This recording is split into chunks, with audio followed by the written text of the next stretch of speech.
buenas tardes. Nos encontramos aquí en Distrito 60 junto a Juan Ruiz, el poeta, autor de Palabra en Veda, y también a Jorge Lastra, pintor, ilustra también esta obra llamada Prueba de Fauno. Presentamos además el estreno de Palabra en Veda, poemario, segundo poemario de Juan Ruiz, editado este año 2021 por Abra Canarias en España. Y quisiera abrir esta plática principalmente preguntándole a Juan, ¿por qué la poesía? Para empezar, te recuerdo mucho a Octavio Paz con este poema de las palabras, ¿no? Uno puede hacer con ellas lo que sea, uno puede expresar muchísimas cosas con esto, pero ¿por qué usar la palabra como método de expresión? ¿Y por qué, más que nada, y les pregunto también a ti, Jorge, por qué el surrealismo para expresarnos mediante la palabra, mediante la imagen, mediante una idea? ¿Cuál es la razón? Buenas tardes, Daniel, gracias por la pregunta, porque me sirve de instrumento precisamente para hablar de Palabra en Veda. Palabra en Veda es mi salmo durante la pandemia, y la palabra tiene que ser el instrumento para expresar la transgresión precisamente de las imágenes.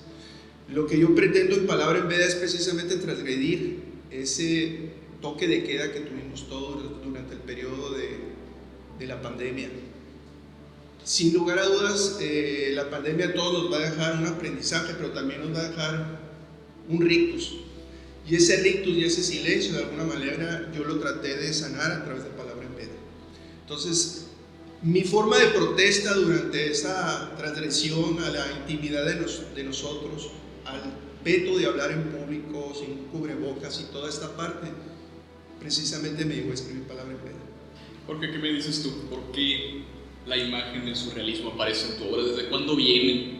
Más bien lo que me interesa es por qué el surrealismo, por qué no apostar por una obra realista, por alguna otra expresión artística, porque el surrealismo es una cosa difícil, tanto de expresar como de consumir y como de digerir. Es una cuestión difícil, pero por supuesto muy estimulante. Mira, primero que nada, buenos días, Juan, un gusto estar aquí contigo, Daniel, gracias. Mira, yo creo que las imágenes inexistentes y que solamente habitan en la mente del individuo, que no puedes tú estar viendo para crear una obra, ¿no? A partir de una imagen ya con un objeto ya hecho, ¿no? Creo que la idea traducida en una hoja, el surrealismo es más enriquecedora porque habla del interior de las personas, ¿no? Y da la casualidad que esta obra también fue creada en el proceso de pandemia o de cuarentena y toca muy bien esa parte que comenta Juan, ¿no? De la parte del encierro, la parte de la no convivencia con las personas. Juan, te quería preguntar, hay un elemento que a mí me parece encantador en tu obra, porque, pues, como comentabas, no es tu primer libro. Teníamos también Abecedario Nocturno de 2020, y en Palabra en Veda hay algo que rescatas, que jalas todavía de Abecedario, que se mantiene como un sello personal de tu obra, aparte de ser, como te he comentado en innumerables ocasiones, una poesía inacible, pero también es una poesía muy orgánica, una poesía que tiende a la carne, que tiende a la sangre, que es algo recurrente. ¿Por qué el orgánico? ¿Por qué aparece tanto la noche? ¿Qué representa esto que tú llamas el mar? Porque el mar para cualquiera es un montón de agua, pero para ti es algo totalmente diferente, algo más personal, más íntimo. De alguna manera comparto junto con Jorge y pienso que mi segunda rama artística predilecta es la pintura.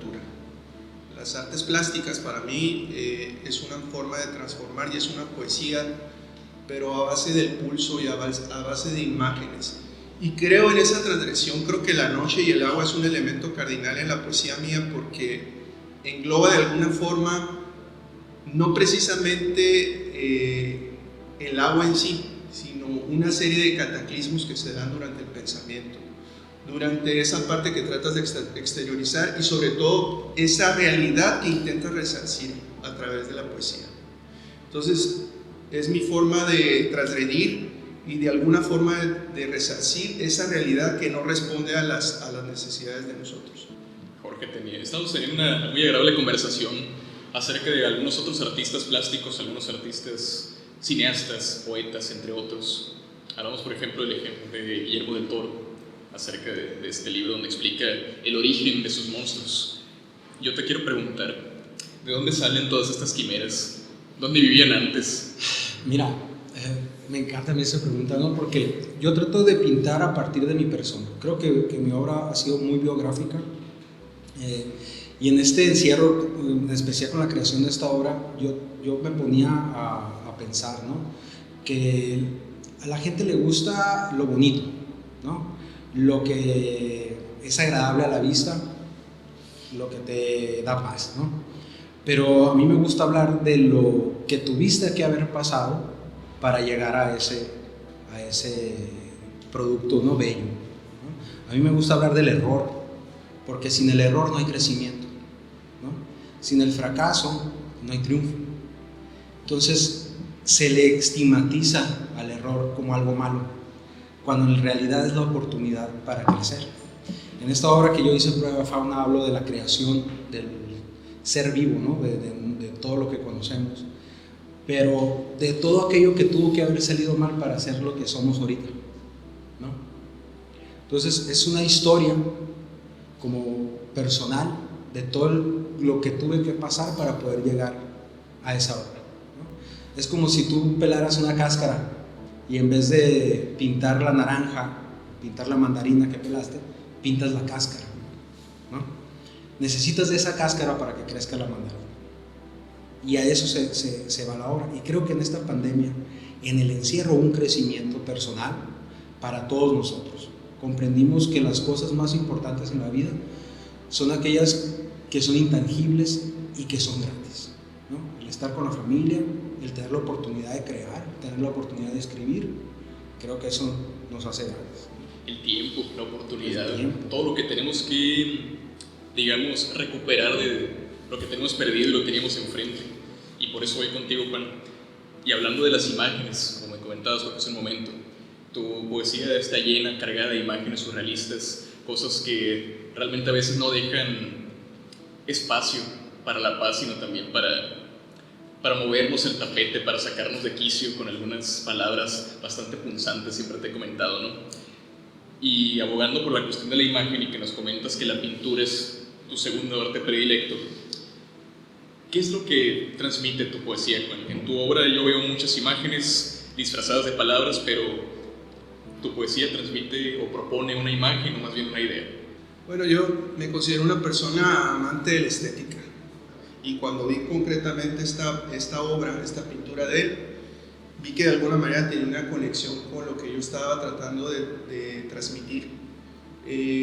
Palabra en Veda son un conjunto de 72 salmos, y digo porque es mi año de nacimiento, lo dejé en 72, de alguna manera es una cábala, y lo que intento es hacer una síntesis de, para mí, lo que representó este encierro, toda esta parte de la pandemia, todo este silencio, este mutismo que vivimos. Parecía que era un mundo aparte y nosotros nos salíamos. Y Palabra en Veda, lo que trato de rescatar, como en general en mi poesía, son esos hologramas que se quedan, o esos bocetos que se quedan cuando ya el cuerpo se desprendió. Trato de ponerme un poco fuera de la caja y ver las imágenes. Y eso es lo que al menos intento yo en esencia capturar. Y pues bueno, como diría Roberto Bolaños, o sea, a final de cuentas uno siempre va a estar, aunque cuando se siente en el papel, tiene que tener pleno conocimiento que va a ser derrotado.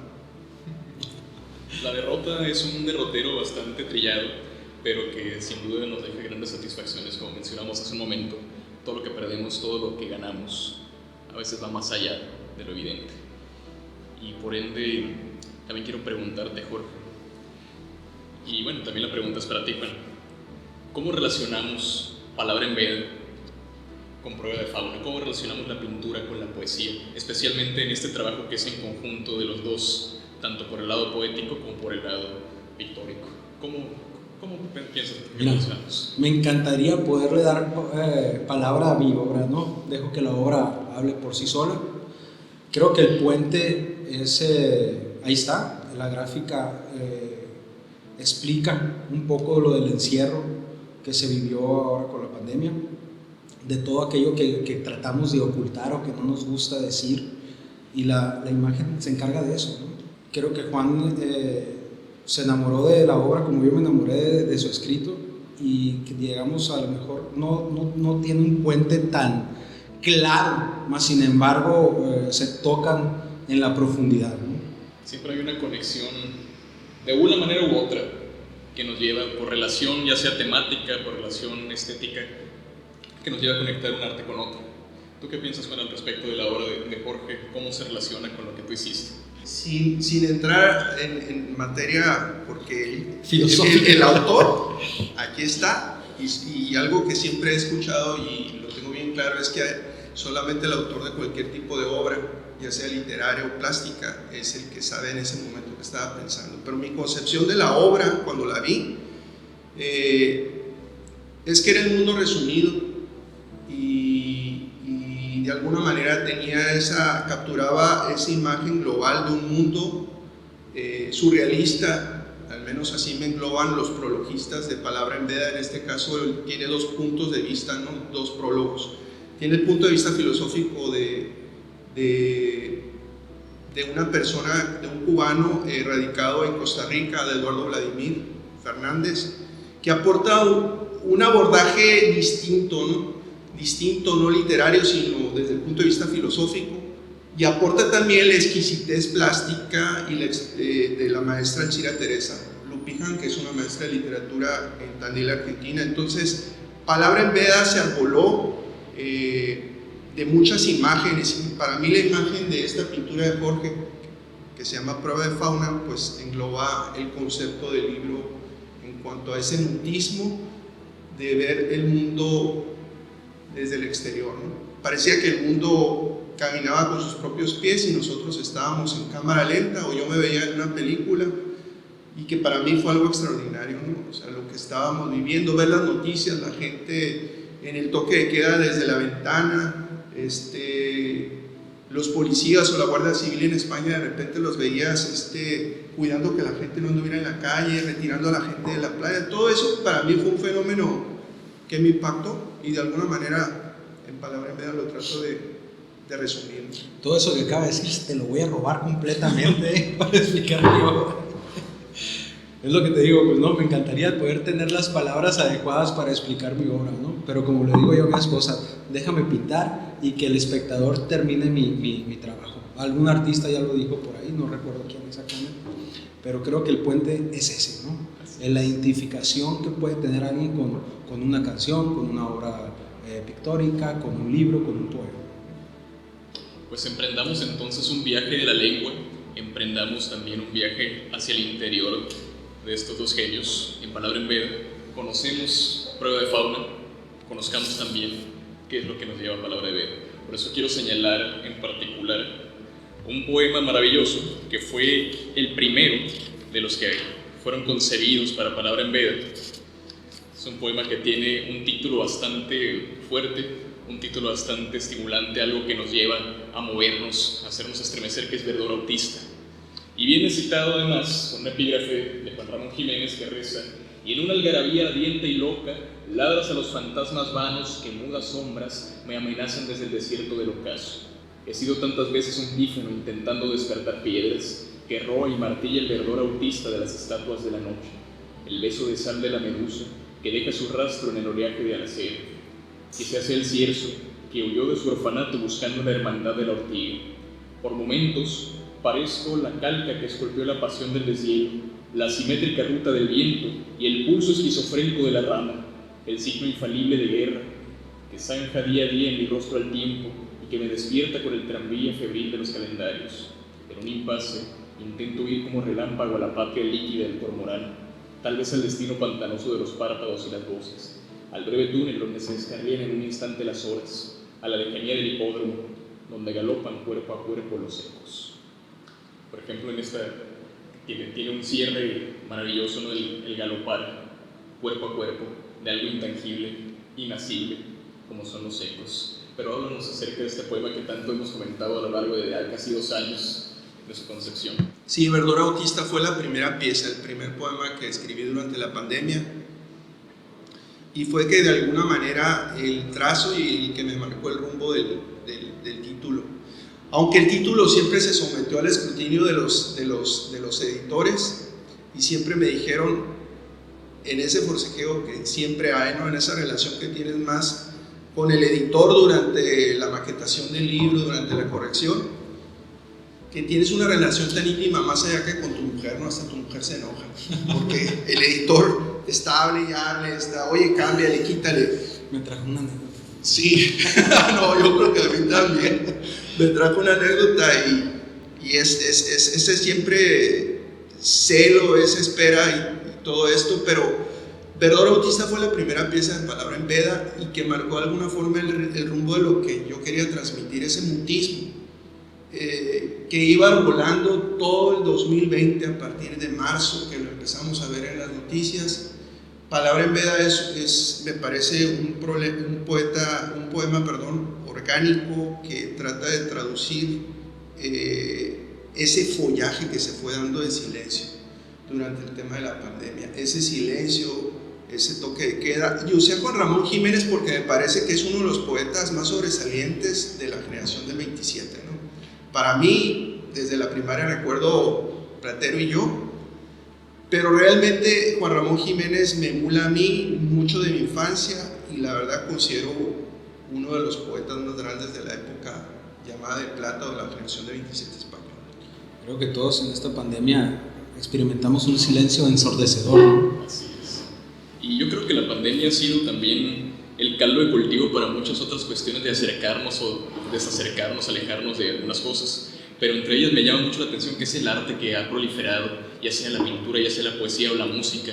Mucha gente se ha atrevido a dar ese paso hacia las artes. Mucha gente se ha atrevido a pintar, a consumir arte. Mucha gente se ha atrevido a escribir, a hablar en público, a cantar, etc.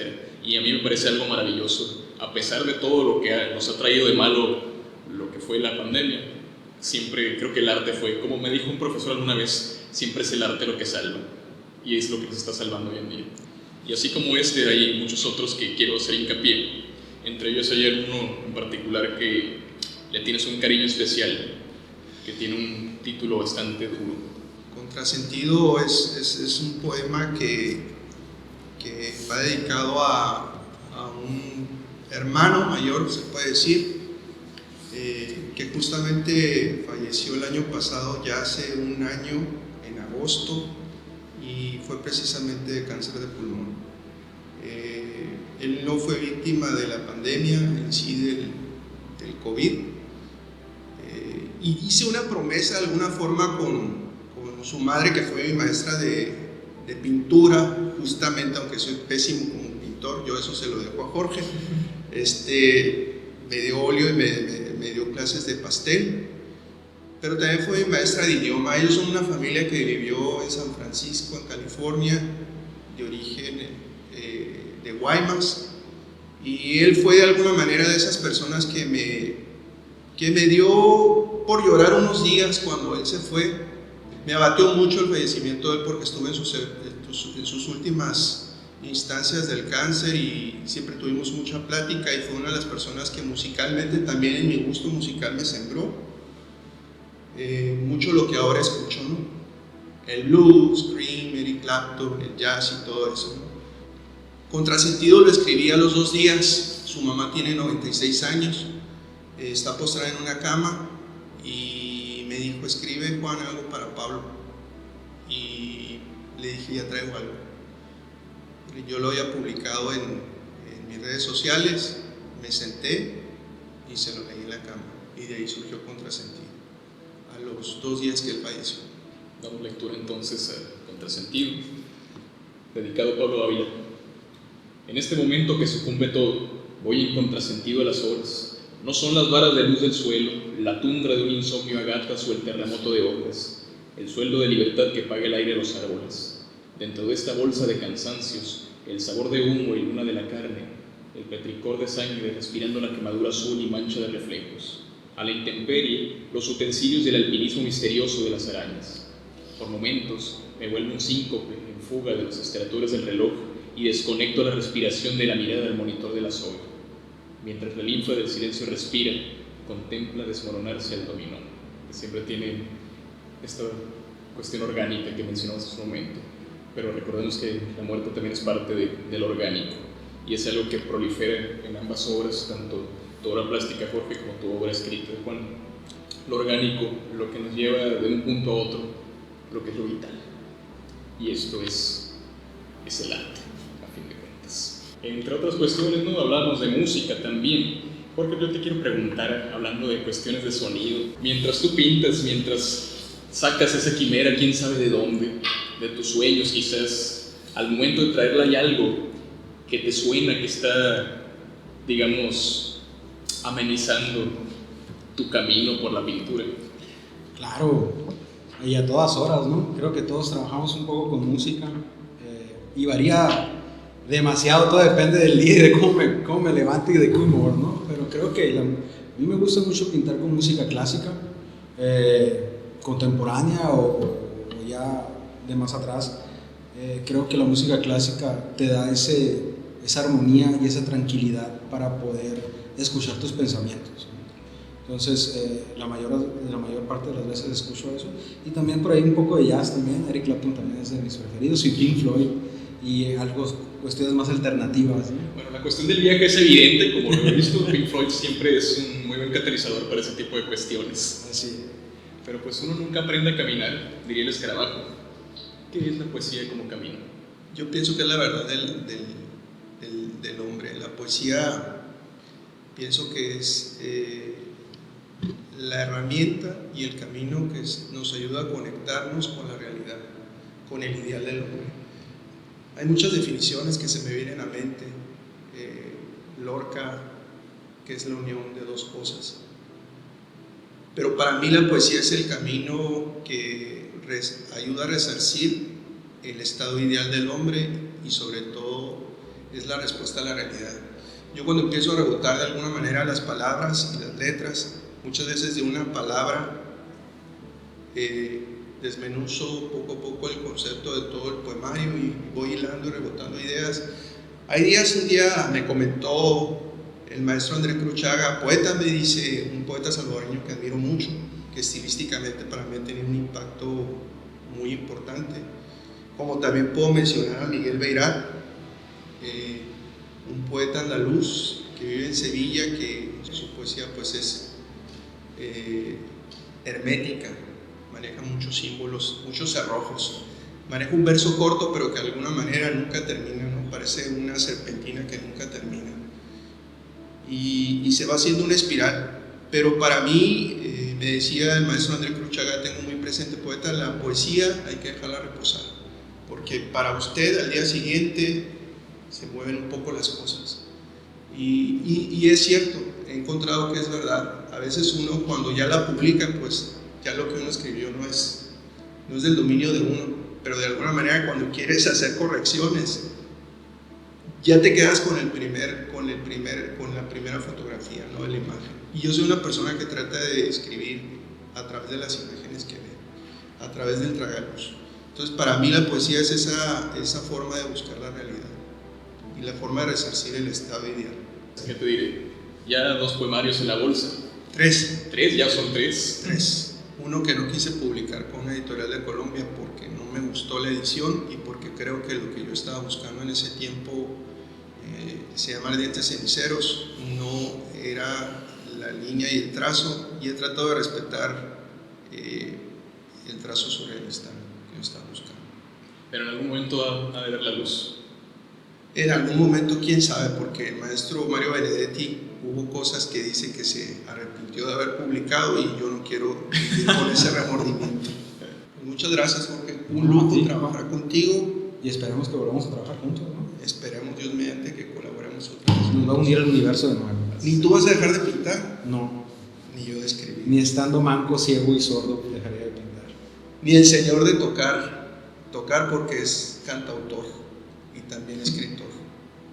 Muchas gracias a todos. Gracias a ustedes. Muchas gracias. Y es por eso que, reitero, es el arte lo que salva en medio de todo esto. Les agradecemos mucho la presencia de Jorge. Tu obra, por supuesto, eres una más, de veras. Gracias.